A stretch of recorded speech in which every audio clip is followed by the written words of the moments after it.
جو اسلام اور نبوت ملنے کے بعد وہ سفر حضرت خدیجہ اپنے ہاتھ میں ہاتھ لے کر چلتی ہیں۔ تو بیوی جب اس طرح خدمت کرتی ہے نا، اور جب ایسے خاوند کا ساتھ دیتی ہے ہر دینی کام میں اور اس کی خدمت گار بن جاتی ہے، تو پھر اس پر خاوند بعد میں روتا ہے، افسوس کرتا ہے کہ وہ چلی گئی۔ تو آج بیویاں چونکہ خدمت نہیں کرتی، آج بیویاں جو ہے وہ خاوند کی عزت نہیں کرتی، تو اکثر جب فوت ہو جاتی ہیں تو اس کے بعد مرد ان کی قبر پہ بھی نہیں جاتے۔ میں نے بہت سے مرد ایسے دیکھے ہیں کہ میں نے ان سے پوچھا کہ کہا جی 30 سال ہو گئے بیوی کو فوت ہوئے، میں نے کہا کبھی قبر پہ گئے؟ نہیں جی نہیں گئے۔ بچے جاتے ہیں لیکن خاوند کیوں؟ ہمارے نبی علیہ السلام تو سال کو ہم کیا کہہ رہے ہیں۔ تو ابھی مجھے ایک بندے کی بیوی فوت ہوئی، تو وہ بوڑھا آدمی ہے، رو رہا تھا، تو مجھے ایک کہنے لگا دیکھو جی بوڑھا آدمی ہے اور بیوی کے لیے کس طرح آنسو بہا رہا ہے۔ تو میں نے کہا اس کی بیوی نے اس کی خدمت کی ہوگی اس لیے وہ اس کو یاد کر کے رو رہا ہے۔ تو یہ بیویوں کے لیے بھی ایک میسیج ہے۔ آج بہت بڑی تعداد عورتوں کی خدمت نہیں کرتی اور شاکی رہتے ہیں مرد۔ تو اس لیے ہمارے نبی کی اتنی خدمت کی انہوں نے کہ حضور نے فرمائی عام الحزن ہے، حضور پہ غموں کا پہاڑ ٹوٹا۔ حضور کی بیٹیوں کو کس طرح تکالیف ہوئیں، طلاق تک دے دی گئی، 2 بیٹیوں کو ایک مجلس میں طلاق ملی، اور ہمارے نبی کی ایک بیٹی فوت ہوئی آپ کے سامنے، زوجہ تو چلی گئی، اچھا آپ کا ایک بیٹا فوت ہوا آپ کے ہاتھوں میں، دوسرا بیٹا فوت ہوا، ایک بیٹی بڑی تھی ان کو اپنے ہاتھوں سے قبر میں اتارا، پھر دوسری بیٹی کو قبر میں اتارا، تیسری بیٹی کو قبر میں اترتے دیکھا، یعنی 3 بیٹیاں، 2 بیٹے، ایک بیوی، ایک چچا، پھر اس سے پہلے یہ سارے غم، پھر تکالیف کافروں کی، پھر پریشانیاں کافروں کی، پھر تبلیغ کے لیے، اسلام کے لیے جو ہے آپ کی محنت، مشقت، غم کافروں کی طرف سے۔ اب یہ سارے غموں کے بعد اللہ نے کیا فرمایا؟ اللہ نے فرمایا سورۃ توبہ کی لاسٹ آیت، آخری آیت، فَقُلْ، میرے نبی آپ نے بس یہ کہنا ہے، یہ آپ نے پڑھنا ہے، یہ جملہ آپ نے کہنا ہے، آپ یہ کہیں غم میں دور کر دوں گا، پریشانیاں میں دور کر دوں گا۔ اللہ نے کیا فرمایا؟ فَقُلْ، میرے پیغمبر بس یہ کہیں، حسبی اللہ لا الہ الا ہو علیہ توکلت وہو رب العرش العظیم۔ بس آپ نے یہ کہنا ہے میرے لیے اللہ کافی ہے، مجھے کسی کی مدد کی ضرورت ہے، مخلوق پہ میرا یقین نہیں ہے، اللہ کے علاوہ کسی پر یقین حقیقی رکھنا یہ شرک ہے۔ آپ نے کہا نہیں مجھے کسی کی ضرورت نہیں ہے، میرے لیے اللہ کافی ہے۔ کیوں؟ کہ اس کے ساتھ کوئی الہ ہے ہی نہیں۔ علیہ توکلت، میں اس پہ بھروسہ کرتا ہوں، بس میرا توکل اس پر ہے۔ کیوں ہے اس پر؟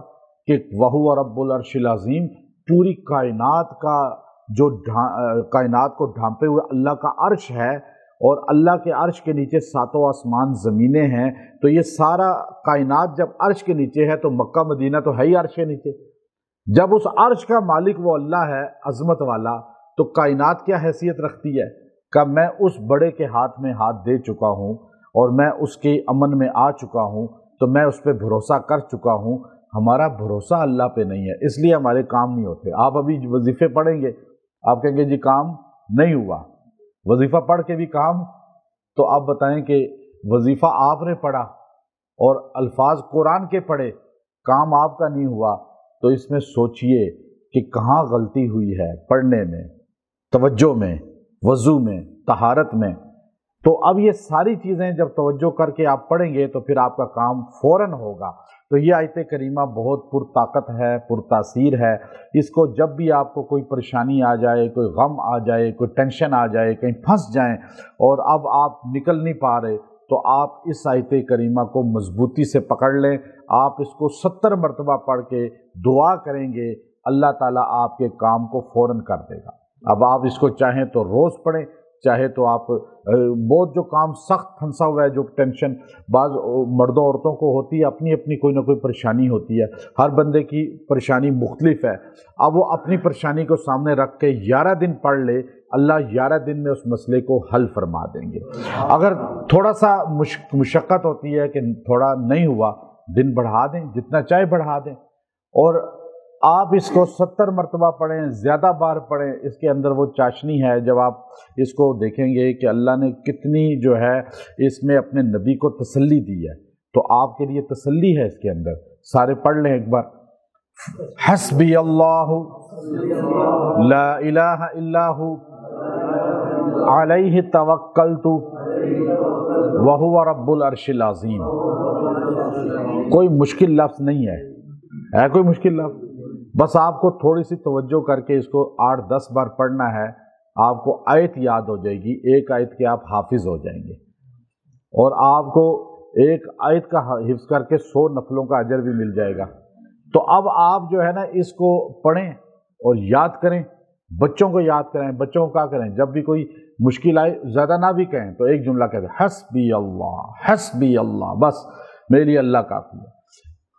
جب مشکل آئے ایک جملہ اپنی زبان پہ رکھیں، ہمارے لیے کون کافی ہے؟ حسبی اللہ بس. اور کسی مخلوق سے مدد نہ مانگیں، کسی کا نعرہ نہ لگائیں. اللہ کے علاوہ کسی کو مدد کے لیے پکارنا یہ شرک ہے، یہ قرآن پاک کے احکامات کی خلاف ورزی ہے. وَأَنَّ الْمَسَاجِدَ لِلَّهِ فَلَا تَدْعُوا مَعَ اللَّهِ أَحَدًا. کہتے ہیں نہیں جی قرآن میں کہا لکھا ہوا ہے؟ تو یہ سورہ جن کی آیت کیا ہے؟ مسجدیں اللہ کے لیے ہیں، ان مساجد میں اللہ کے غیر کو مت پکارو. اللہ کا غیر سارے ہیں اللہ کو چھوڑ کر. تو اس لیے یہ آیت آپ جب مضبوطی سے پڑھیں گے آپ کو کبھی جو ہے مخلوق کا ہاتھ پکڑنے کی پھر ضرورت نہیں پڑے گی. اللہ مدد فرمائے گا. حضور پر جب غموں کے پہاڑ ٹوٹ گئے اس کے بعد اللہ نے یہ جملہ کہا حسبی اللہ.